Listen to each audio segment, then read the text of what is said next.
Pemirsa Pro TV dimanapun Anda berada, semoga senantiasa berbahagia selalu. Wartawan dan pers diposisikan sebagai pilar keempat di Indonesia, yang memberi informasi, mengawal kebijakan pemerintah, menyaring berita hoak dan mencerdaskan masyarakat.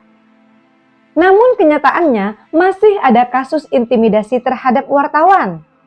Untuk itu, pihak Formasi melakukan pasang badan dan beri dukungan penuh.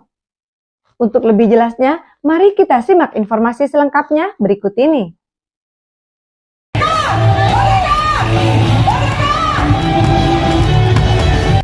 Dugaan intimidasi terhadap wartawan menuai kecaman. Banyak sorotan dari berbagai pihak tentang tindakan yang tak sepatutnya ini.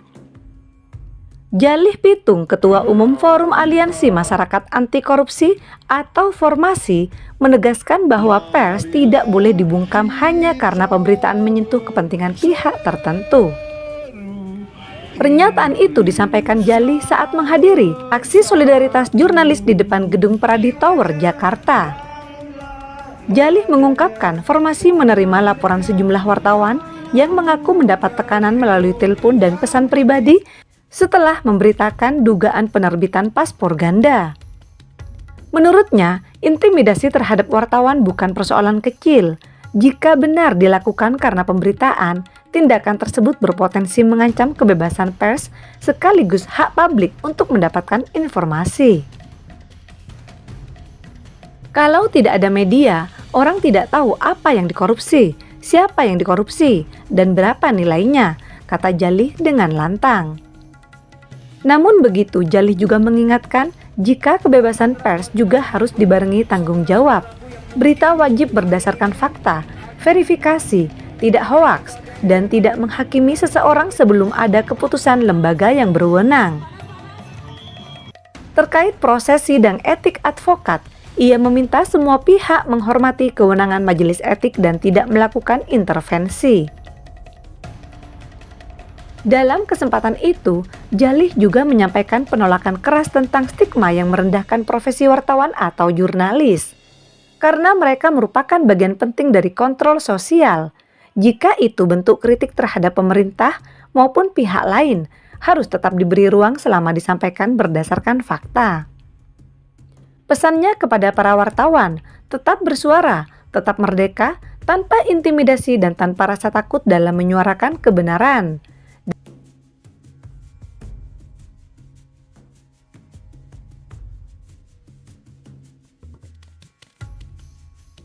Produk jurnalis adalah produk intelektual, bukan produk kriminal. Maka oleh karena itu, siapapun orangnya, apakah warga negara sipil maupun militer, aparat negara ataupun bukan, tidak boleh menghalang-halangi kerja pers. Apalagi pasca reformasi, menurut saya, ini sekali lagi menurut saya, menurut Bang Jalih Pitung, bahwa 26 tahun reformasi itu baru menghasilkan satu warisan Habibie tentang kebebasan pers. Kemudian satu lagi, Undang-Undang Nomor 9 tahun 98 tentang unjuk rasa. Jauh sebelum itu, jangankan ngumpul berapa puluh nih, 100 lebih, 5 orang aja ngomongin kepala negara yang nggak bagus, hilang besokannya kita, betul? Nah, oleh karena itu saya sangat mendukung upaya teman-teman kita dari Solidaritas Media untuk Penegakan Hukum, Forum Aliansi Masyarakat Anti Korupsi Formasi, serta teman-teman dari berbagai elemen, dari berbagai organisasi kejurnalistikan.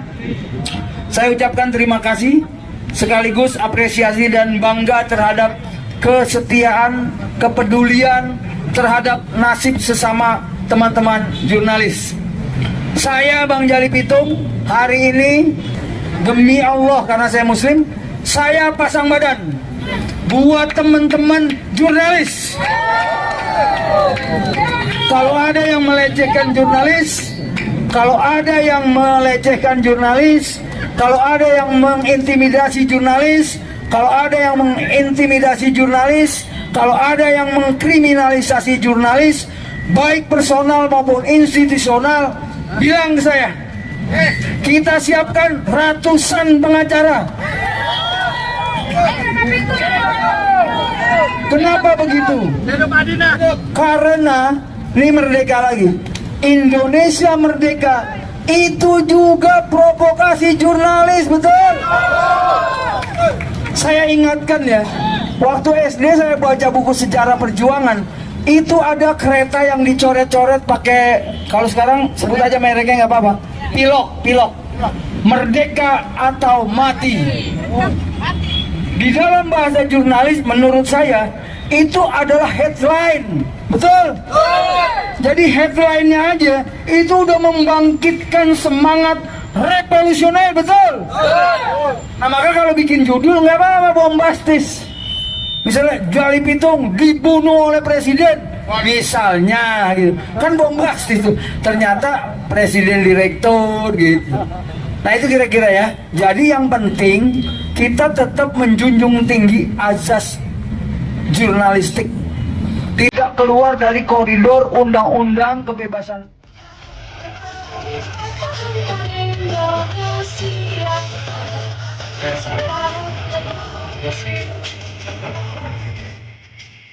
Dari Jakarta, reporter Wahyu Widodo Pro TV memberitakan.